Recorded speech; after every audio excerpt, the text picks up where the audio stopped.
कहानी की शुरुआत में हमें योसी गिन्सबर्ग नाम के एक युवक से मिलवाया जाता है। योसी एक अमेरिकन सोल्जर है जिसे ट्रैवलिंग और एडवेंचर का बेहद शौक है। वह पहले भी कई खतरनाक जगहों पर जा चुका है और मुश्किल हालात में सरवाइव करना अच्छी तरह जानता है। बचपन से उसका एक सपना रहा है अमेज़न के घने जंगल में जाना और वहाँ असली एडवेंचर का अनुभव करना। अमेज़न जहाँ इंसान का नामो निशान भी मुश्किल से मिलता है। जंगल की तरफ जाने से पहले योसी एक छोटे से गांव में पहुंचता है जहां से टूरिस्ट बोट के जरिए अमेज़न के अंदर जाते हैं। वहां पहले से कई टूरिस्ट मौजूद होते हैं। थोड़ी देर बाद सब लोग बोट में बैठ जाते हैं और बोट चलने ही वाली होती है कि तभी पीछे से एक आदमी उन्हें रुकने का इशारा करता है। वह भी इसी सफर पर जाने वाला था, लेकिन थोड़ी देर हो जाने की वजह से बोट मिस कर देता है। योसी बोट रुकवाता है और उस आदमी को भी अपने साथ ले लेता है। यही छोटी सी मदद दोनों के बीच दोस्ती की शुरुआत बन जाती है। उस आदमी का नाम प्रोफेसर मार्कस स्टम है, जो पेशे से एक टीचर है और उसे भी ट्रैवलिंग का उतना ही शौक है। दोनों की सोच काफी मिलती जुलती थी, इसलिए थोड़े ही समय में उनकी अच्छी दोस्ती हो जाती है। कुछ ही देर में बोट उन्हें बोलिविया के पास एक आइलैंड पर पहुंचा देती है, जहां से उनका असली जंगल का सफर शुरू होने वाला था। आइलैंड पर पहले से कई टूरिस्ट मौजूद थे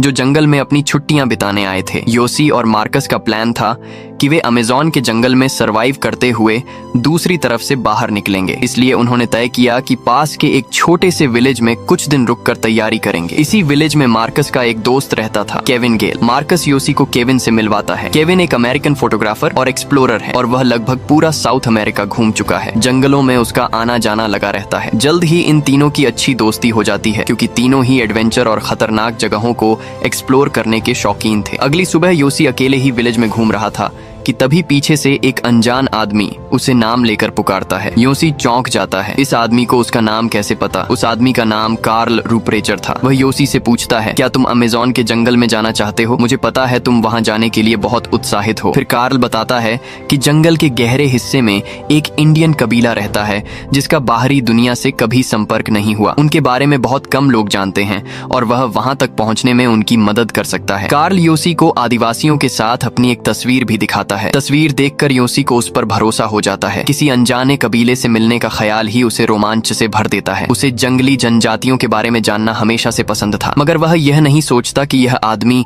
असल में कौन है और बिना वजह उसकी मदद क्यों करना चाहता है। उत्साह में आकर योसी तुरंत कार्ल के साथ जाने का फैसला कर लेता है। घर लौटकर योसी यह सारी बात मार्कस और केविन को बताता है। वह बेहद एक्साइटेड था। वह कहता है कि अगर हम कार्ल के साथ जाएं तो हम उन लोगों को देख सकते हैं जिन्हें दुनिया के किसी इंसान ने कभी नहीं देखा। मार्कस तुरंत जवाब देता है, क्या तुम पागल हो?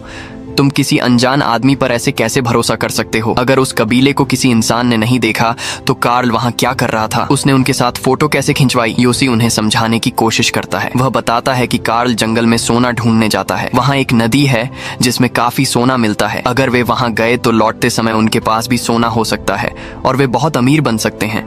लेकिन केविन और मार्कस को उसकी बात पर जरा भी भरोसा नहीं होता। तब योसी कहता है, कल तुम दोनों खुद कार्ल से मिल लो। अगर तुम्हें उस पर जरा सा भी शक लगे तो हम उसके साथ नहीं जाएंगे। अगली सुबह तीनों कार्ल से मिलने जाते हैं। इस बार कार्ल अपने साथ जंगल का एक मैप भी लाया था। वह उन्हें बताता है कि जिस इंडियन कबीले की वह बात कर रहा है वह अमेज़न के घने जंगलों के बीच अपोलो नाम की जगह पर रहता है। वहां तक पहुंचने में करीब 4-5 दिन लगेंगे। सफर की शुरुआत उन्हें एक छोटे प्लेन से करनी होगी। कार्ल जंगल के रास्तों, नदियों और वहां के खतरों के बारे में इतनी डिटेल में बताता है कि धीरे धीरे केविन और मार्कस को भी उसकी बातों पर भरोसा होने लगता है। आखिरकार चारों लोग इस खतरनाक सफर के लिए तैयार हो जाते हैं, उस कबीले से मिलने के लिए जिसे शायद दुनिया ने कभी नहीं देखा। सफर लंबा और मुश्किल था, इसलिए निकलने से पहले वे पूरी तैयारी करते हैं। जाने से ठीक पहले योसी, केविन और मार्कस एक दुकान में खड़े होकर जंगल का मैप ध्यान से देख रहे थे। थोड़ी देर बाद कार्ल भी वहां आ जाता है। वह तीनों को जंगल में सरवाइव करने की एक खास टिप देता है। वह कहता है, जंगल में तुम्हारा सबसे अच्छा दोस्त नदी होती है। नदी के साथ चलते रहो, वह किसी न किसी जगह तुम्हें मंजिल तक जरूर पहुंचा देती है। अगली सुबह पूरा ग्रुप एक छोटे प्लेन में बैठकर सफर शुरू करता है। प्लेन से उतरते ही उनके सामने था घना हरा भरा लेकिन खौफनाक अमेज़न जंगल। चारों धीरे धीरे अंदर की तरफ बढ़ने लगते हैं। काफी देर तक पैदल चलने के बाद सब बुरी तरह थक जाते हैं, इसलिए वहीं एक छोटा सा कैंप लगाकर आराम करने बैठ जाते हैं। कार्ल उन्हें बताता है कि जिस कबीले से वे मिलने जा रहे हैं दिखने में वे लोग भले ही पत्थर युग जैसे लगें, लेकिन असल में वे बहुत स्मार्ट और ताकतवर होते हैं। उन्हें बाहरी दुनिया से कोई मतलब नहीं था। वे अपनी मर्जी से अपनी जिंदगी जीते हैं। थकान की वजह से सब खाना खाकर सो जाते हैं, लेकिन रात के बीच अचानक मार्कस चीखते हुए उठ बैठता है। उसे लगता है किसी जानवर ने उस पर हमला कर दिया है। सब घबरा जाते हैं। कार्ल टॉर्च जलाता है तो पता चलता है कि वह तो सिर्फ एक बड़ी बटरफ्लाई थी। अच्छी बात यह थी कि वह खतरनाक नहीं थी। सुबह होते ही सब दोबारा सफर शुरू कर देते हैं। रास्ते में योसी और केविन रात वाली बात को लेकर मार्कस का मजाक उड़ाने लगते कि वह एक बटरफ्लाई से डर गया था, लेकिन उनका मजाक ज्यादा देर नहीं चलता क्योंकि अचानक तेज बारिश शुरू हो जाती है। बारिश के बावजूद वे रुकते नहीं और चलते रहते हैं, क्योंकि अगर वे वहीं रुक जाते तो शायद बीमार पड़ सकते थे। काफी देर बाद जब बारिश थमती है तो वे रुककर आग जलाते हैं और अपने गीले कपड़े सुखाते हैं। इस खतरनाक जंगल में कार्ल अपनी सर्वाइवल नॉलेज से सभी को जिंदा रहने के तरीके सिखा रहा था। तभी अचानक जंगल के अंदर से कुछ अजीब और डरावनी आवाजें सुनाई देने लगती हैं। आवाजें सुनकर सबको लगा कि शायद कोई जंगली जानवर आसपास है। वे भागने के लिए तैयार हो जाते हैं, लेकिन सामने जो आता है वह कोई जानवर नहीं बल्कि एक लोकल आदमी होता है जो अपनी गाय लेकर गांव की तरफ जा रहा था। वह उन्हें अपने गांव आने का न्योता देता है। यह गांव वाले जंगली नहीं बल्कि साधारण लोग थे। शहर के लोगों को देखकर वे बहुत खुश हो जाते हैं और उनका गर्मजोशी से स्वागत करते हैं। उन्हें खाने पीने का सामान दिया जाता है। योसी, मार्कस और केविन को वहां के कल्चर और लोगों का व्यवहार बहुत पसंद आता है। गांव वाले कार्ल को पहले से जानते थे, इसलिए सब जल्दी ही आपस में घुल मिल जाते हैं। रात वहीं गुजारने के बाद अगली सुबह चारों दोबारा अपने सफर पर निकल पड़ते हैं। आगे चलते हुए कार्ल को एक बंदर दिखाई देता है। वह चुपके से उस पर गोली चला देता है। गोली लगती है लेकिन बंदर तुरंत नहीं मरता, इसलिए कार्ल पास जाकर चाकू से उसे मार देता है। इस इलाके में जंगल के जानवरों का शिकार करना गैर कानूनी था, मगर जंगल में जिंदा रहने के लिए कार्ल ऐसा करता है। यह देखकर मार्कस घबरा जाता है। कार्ल हंसते हुए कहता है, जंगल में गोली कभी बेकार नहीं जाती। अब उनके पास खाने के लिए शिकार था। रात होते ही वे कैंप लगाते हैं और उसी बंदर को पकाकर खा लेते हैं। जंगल में आए उन्हें 3 दिन हो चुके थे। लगातार चलने की वजह से मार्कस के पैरों की हालत बहुत खराब हो गई थी और उसे चलने में काफी दर्द हो रहा था। जब उसके जूते उतारे गए तो पता चला कि उसके पैर बुरी तरह जख्मी हो चुके हैं। कार्ल तुरंत अपने बैग से दवाई निकालकर उसके पैरों पर लगाता है। हालत ऐसी थी कि उन्हें ठीक होने में कम से कम 3-4 दिन लग सकते थे, इसलिए कार्ल सलाह देता है कि कुछ दिन यहीं रुककर आराम करना बेहतर होगा। कार्ल कहता है कि जैसे ही मार्कस थोड़ा ठीक हो जाएगा वे फिर से पैदल सफर शुरू कर देंगे। लेकिन योसी और केविन किसी भी हालत में यहाँ रुकना नहीं चाहते थे। दोनों जंगली कबीले से मिलने के लिए बेहद उत्साहित थे। केविन तो अपने आर्टिकल में इन अनदेखे लोगों के बारे में लिखना भी चाहता था, इसलिए वह भी इंतजार करने को तैयार नहीं था। तब योसी एक नया आइडिया देता है। वह कहता है कि अगर वे एक क्राफ्ट बनाकर नदी के रास्ते आगे बढ़ें तो सफर जल्दी पूरा हो सकता है। लेकिन कार्ल इस बात से साफ मना कर देता है। उसे पता था कि नदी का सफर बेहद खतरनाक है। वह समझाता है कि अभी नदी शांत दिख रही है, लेकिन थोड़ा आगे जाते ही इसका बहाव बहुत तेज हो जाता है। वहाँ क्राफ्ट में जाना सीधा मौत को बुलावा देने जैसा होगा। वह मजाक में कहता है कि वह जंगली मछलियों का खाना नहीं बनना चाहता, लेकिन योसी और केविन बार बार जिद करते रहते हैं। आखिरकार काफी बहस के बाद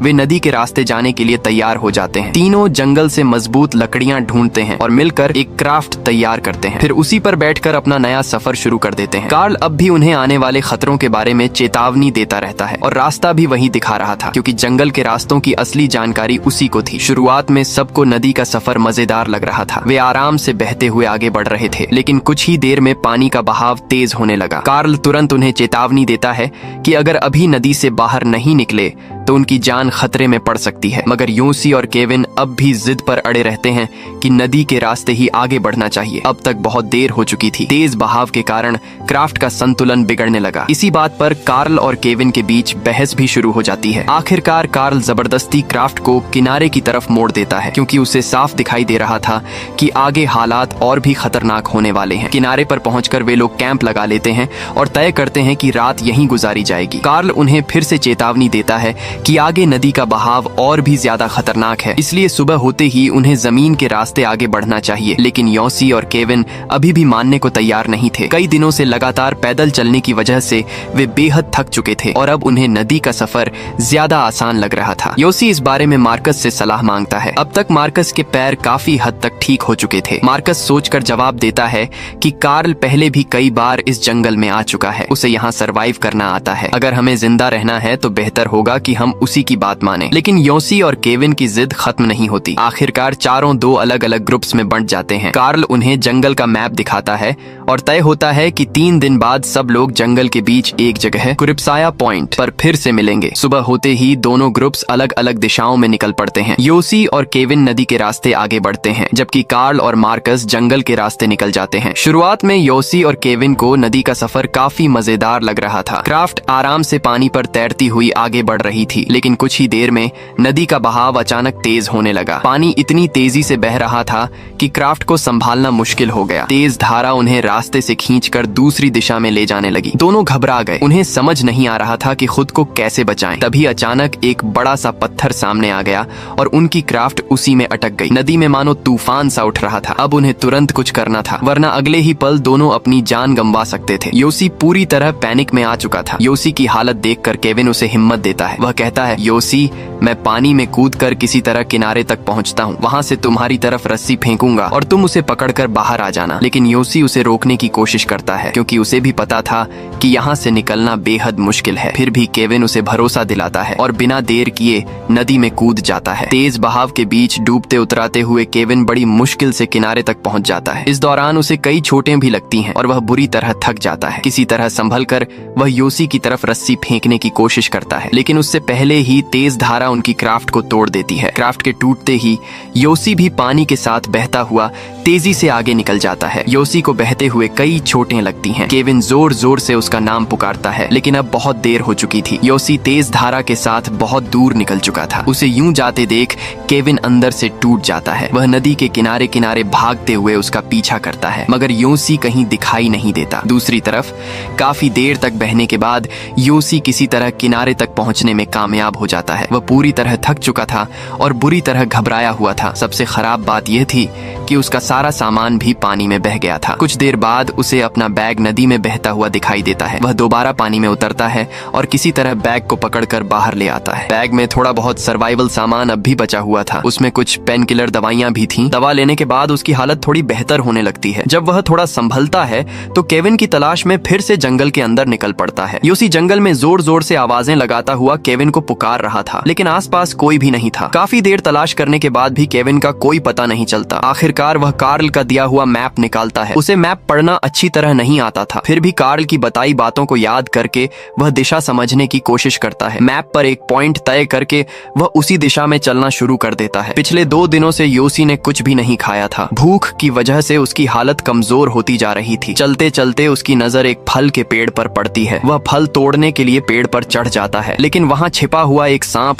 उसे देखकर हमला कर देता है और दोनों नीचे गिर पड़ते हैं। अच्छी बात यह थी कि योसी सांप के काटने से बच जाता है। जमीन पर गिरते ही वह पास पड़ा पत्थर उठाता है और उसी से सांप को मार देता है। अब उसके पास खाने के लिए कुछ था। रात होते ही वह उसी सांप को पकाकर खा लेता है। भूख और थकान के कारण उसकी हालत बिगड़ने लगती है और उसे अजीब अजीब भ्रम दिखाई देने लगते हैं। थका हुआ योसी सोने की कोशिश करता है। तभी उसे अचानक मार्कस की आवाज सुनाई देती है। वह चौंक कर आंख खोलता है तो देखता है कि मार्कस उसके सामने खड़ा है। उसे देखकर योसी बेहद खुश हो जाता है, लेकिन जैसे ही वह उसके पास जाने की कोशिश करता है, सच्चाई सामने आ जाती है। वह सिर्फ उसका भ्रम था। असल में वहां कोई नहीं था। इतने दिनों तक अकेले जंगल में भटकते रहने से उसकी मानसिक हालत बिगड़ने लगी थी। उसी समय उसे महसूस होता है कि कोई जंगली जानवर उसके आसपास घूम रहा है। डर के मारे वह तुरंत सूखी लकड़ियां इकट्ठी करके आग जला देता है। आग की रोशनी देखते ही वह जानवर वहां से भाग जाता है। अगली सुबह जब योसी उठता है तो उसके सिर में तेज दर्द हो रहा था। उसका सिर दर्द से फट रहा था। जब योसी ने सिर पर हाथ लगाया तो उसे महसूस हुआ कि सिर का एक हिस्सा सूज चुका है। त्वचा के अंदर कुछ अजीब सी चुभन हो रही थी। ध्यान से देखने पर उसे पता चला कि उसकी स्किन के अंदर एक कीड़ा घुस गया है। योसी हिम्मत जुटाता है और चाकू से हल्का सा कट लगाकर उस कीड़े की दुम पकड़ लेता है। दर्द सहते हुए वह उसे धीरे धीरे बाहर खींच लेता है। इसके बाद वह फिर से अपना सफर शुरू करता है। थोड़ा आगे जाने पर उसे कुछ अंडे दिखाई देते हैं। वह उन्हें खा लेता है, जिससे उसके शरीर को थोड़ी ऊर्जा मिल जाती है। आगे बढ़ते हुए उसे कुछ टूटे फूटे लकड़ी के घर दिखाई देते हैं। ऐसा लग रहा था जैसे कभी यहाँ कोई कबीला रहा हो, लेकिन अब सब कुछ उजड़ चुका था। योसी को लगता है कि यह जगह आराम करने के लिए ठीक है। वह वहाँ आग जलाकर बैठ जाता है। उसके पैरों में तेज दर्द हो रहा था। जब वह अपने जूते उतारता है तो देखता है कि लगातार कई दिनों तक चलने की वजह से उसके पैर बुरी तरह जख्मी हो चुके हैं और उनसे खून भी निकल रहा है। इस हालत में वह ज्यादा आगे नहीं जा सकता था, इसलिए वह वहीं रुककर रात बिताने का फैसला करता है। अगली सुबह उसकी हालत पहले से थोड़ी बेहतर हो जाती है। वह हिम्मत जुटाकर फिर से जंगल जंगल से बाहर निकलने के लिए चल पड़ता है। कुछ दूर जाने पर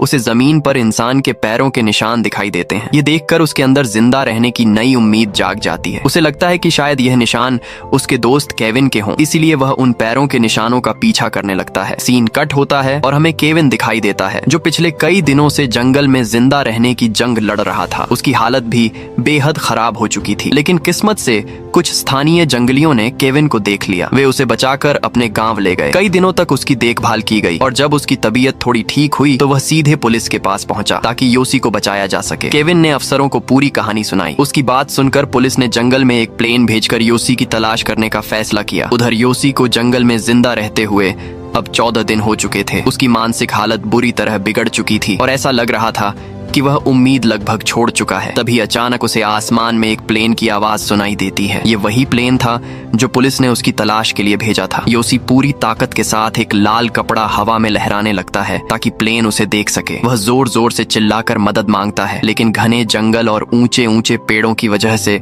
रेस्क्यू टीम उसे देख ही नहीं पाती। थोड़ी देर बाद प्लेन वापस लौट जाता है। योसी की आखिरी उम्मीद भी टूट जाती है। दूसरी तरफ जब प्लेन वापस आता है तो अफसर केविन को बताते हैं कि उन्हें जंगल में कहीं भी योसी नहीं मिला। यह सुनकर केविन बहुत परेशान हो जाता है। वह बार बार अफसरों से विनती करता है कि एक बार फिर खोज शुरू की जाए, लेकिन अफसर कहते हैं कि अगर कोई इंसान 5 दिन तक जंगल से बाहर नहीं आता तो उसे मरा हुआ मान लिया जाता है और योसी को गायब हुए तो 14 दिन हो चुके हैं। उनके हिसाब से अब उसके जिंदा बचने की कोई उम्मीद नहीं है, मगर केविन को अभी भी यकीन था कि उसका दोस्त जिंदा है। आखिरकार केविन फैसला करता है कि अगर कोई उसकी मदद नहीं करेगा तो वह खुद ही योसी को ढूंढने जाएगा। वह दोबारा उसी गांव में जाता है जहां पहले ठहरा था। वहां उसे एक स्थानीय आदमी मिलता है जिसे जंगल के हर रास्ते की पूरी जानकारी थी। केविन उससे विनती करता है कि वह योसी को ढूंढने के लिए उसके साथ जंगल में चले, लेकिन वह स्थानीय आदमी पहले साफ मना कर देता है क्योंकि उसे भी यकीन था कि योसी शायद अब जिंदा नहीं होगा। केविन हार नहीं मानता। वह उसे पैसे देने की पेशकश करता है। आखिरकार वह आदमी तैयार हो जाता है और केविन के साथ जंगल में जाने के लिए राजी हो जाता है। उधर योसी की हालत बेहद खराब हो चुकी थी। वह लगभग मौत के करीब पहुंच चुका था और जिंदा रहने की उम्मीद भी छोड़ने लगा था। तभी उसे महसूस होता है कि उसके आसपास कोई है। जब वह उठकर देखता है तो सामने एक जंगल की औरत खड़ी होती है। योसी को देखकर वह डर जाती है, लेकिन योसी उसे भरोसा दिलाता है कि वह उसे कोई नुकसान नहीं पहुंचाएगा। धीरे धीरे वह औरत उस पर भरोसा करने लगती है। वह उसके पास आकर लेट जाती है और दोनों जैसे नींद में खो जाते हैं। कुछ देर बाद जब योसी की आंख खुलती है तो उसे समझ आता है कि वहाँ कोई भी नहीं था। वह औरत सिर्फ उसका एक भ्रम थी। ये सच समझते ही वह अंदर से टूट जाता है, लेकिन फिर भी वह हार नहीं मानता और दोबारा उठकर आगे बढ़ने की कोशिश करता है। सामने उसे एक पेड़ दिखाई देता है जिस पर बहुत सारी चींटियां चल रही थीं। उन्हें देखकर उसके दिमाग में एक अजीब सा विचार आता है। उसे लगता है कि अगर वह अपने शरीर पर चींटियां चढ़ने देगा तो दर्द के कारण उसका शरीर फिर से सक्रिय हो सकता है। वह अपनी शर्ट उतारता है और पेड़ को पकड़ लेता है। जैसे ही चींटियां उसे काटने लगती हैं, दर्द से वह तड़प उठता है, लेकिन उसी दर्द से उसे थोड़ी हिम्मत और ऊर्जा मिलती है। वह जल्दी से चींटियों को झाड़कर आगे दौड़ पड़ता है। कुछ देर बाद वह नदी तक पहुंच जाता है और वहां थोड़ी देर बैठकर आराम करता है। फिर एक पेड़ की शाखा से जमीन पर अपने नाम का वाई बना देता है ताकि अगर कोई उसकी तलाश में आए तो समझ सके कि वह आसपास ही है। इसी दौरान उसके पास से एक कछुआ गुजरता है। योसी बेहद भूखा था। वह जल्दी से एक पत्थर उठाता है ताकि कछुए को मारकर खा सके, लेकिन अगले ही पल उसे उस पर तरस आ जाता है और वह कछुए को जाने देता है। थोड़ी ही देर में चारों तरफ घना अंधेरा छा जाता है। योसी को लगता है कि शायद सुबह तक उसकी मौत हो जाएगी क्योंकि उसके शरीर में अब जरा सी भी ताकत बाकी नहीं थी। इतने दिनों में कोई मदद भी नहीं आई थी। इन्हीं ख्यालों में वह सो जाता है। अगली सुबह एक चमत्कार होता है। केविन उसी जगह पहुंच जाता है। जमीन पर बना वाई का निशान देखकर वह समझ जाता है कि योसी यहीं कहीं आसपास है। उसे उम्मीद थी कि उसका दोस्त अभी भी जिंदा होगा, लेकिन काफी देर तक ढूंढने के बाद भी उसे योसी का कोई पता नहीं चलता। धीरे धीरे उसके मन में भी यह डर आने लगता है कि शायद योसी इस जंगल में मर चुका है। निराश होकर केविन वापस लौटने का फैसला करता है। जाते समय वह नाव का जनरेटर चालू करता है। उसी आवाज से पास में बेहोश पड़े योसी की आंख खुल जाती है। वह बुरी हालत में भी पूरी ताकत से केविन को आवाजें देने लगता है, लेकिन नदी की लहरों और जनरेटर के शोर में उसकी आवाज केविन तक नहीं पहुंच पाती। केविन नाव में बैठकर वापस जाने लगता है और योसी बेबस होकर उसे दूर जाता हुआ देखता है। उस पल वह अंदर से पूरी तरह टूट जाता है। तभी केविन आखिरी बार पीछे मुड़कर देखता है और अचानक उसे दूर खड़ा एक आदमी दिखाई देता है। वह योसी था। केविन को अपनी आंखों पर यकीन नहीं होता। इतने दिनों तक अपने दोस्त को ढूंढने के बाद वह सच में उसके सामने जिंदा खड़ा था और मदद के लिए चिल्ला रहा था। केविन तुरंत उस स्थानीय आदमी से नाव वापस मोड़ने को कहता है। नाव जैसे जैसे ही किनारे पहुंचती है, केविन दौड़ता हुआ योसी के पास आता है। योसी उसे देखते ही फूट फूट कर रोने लगता है। दोनों एक दूसरे को कसकर गले लगा लेते हैं, जैसे जिंदगी ने उन्हें दूसरा मौका दे दिया हो। केविन और वह स्थानीय आदमी दोनों हैरान थे कि योसी इतने दिनों बाद भी जिंदा बचा हुआ है। वे तुरंत उसे नाव में बैठाकर गांव की तरफ ले जाते हैं। गांव पहुंचते ही लोग योसी को देखकर दंग रह जाते हैं, क्योंकि वह अमेज़न के घने जंगल में पूरे 2 हफ्तों तक अकेले जिंदा रहा था। ये किसी चमत्कार से कम नहीं था। योसी दुनिया के उन गिने चुने लोगों में शामिल हो गया जिसने इतने दिनों तक अकेले जंगल में सरवाइव करके जिंदा बाहर निकलने का कारनामा किया। यह कहानी असल में योसी गिन्सबर्ग की सच्ची कहानी है। मूवी के आखिर में यह भी बताया जाता है कि कार्ल असल में एक साइकोपैथ किलर था, जिसने किसी बुरे इरादे से योसी, केविन और मार्कस को अपने साथ जंगल में आने का लालच दिया था। लेकिन बाद में मार्कस और कार्ल का क्या हुआ, यह आज तक कोई नहीं जान पाया। योसी और केविन की किस्मत अच्छी थी कि उन्होंने सही समय पर अपना रास्ता बदल लिया। अगर ऐसा नहीं होता तो शायद उनकी कहानी भी वहीं खत्म हो जाती। इसी के साथ ये कहानी यहीं खत्म होती।